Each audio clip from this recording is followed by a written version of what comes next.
Hello বন্ধুরা, চলে এসেছি প্রতিদিনের মতন দুপুরের লাঞ্চ নিয়ে। আমাদের এখানে প্রচুর বৃষ্টি হচ্ছে। তোমরা কে কোথায় আছো? তোমাদের ওখানে কি বৃষ্টি হচ্ছে? প্রচুর বৃষ্টি হচ্ছে এখানে। মেঘলা আকাশ। চলো, মেঘলা আকাশ, মেঘলা মুখর দিনে আমি কি রান্না করেছি, তবে কিচ্ছু রান্না করিনি বন্ধুরা, কারণ আমার বোনের জন্য আমার ভীষণ মন খারাপ। বোনটা অসুস্থ, তো তাই চলো, কিন্তু খেতে তো হবেই, আর ডগিটা রয়েছে, তাকেও খেতে দিতে হবে।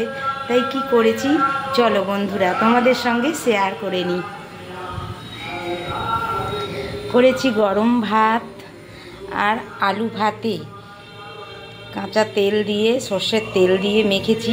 নিয়েছি একটা পেঁয়াজ, আর রয়েছে কালকের চিকেন রয়ে গেছিলো, সেটাই গরম করে নিয়েছি। আর রয়েছে টক দই আর পাকা আম। এই করেছি বন্ধুরা, একলা খাবো তো সেই জন্য কিছু করতে পারিনি। চলো, তোমরা কে কী করেছো রান্না আমার সঙ্গে কমেন্ট করো। আমার এই রান্না কেমন হয়েছে তাও আমাকে কমেন্ট করো। টাটা।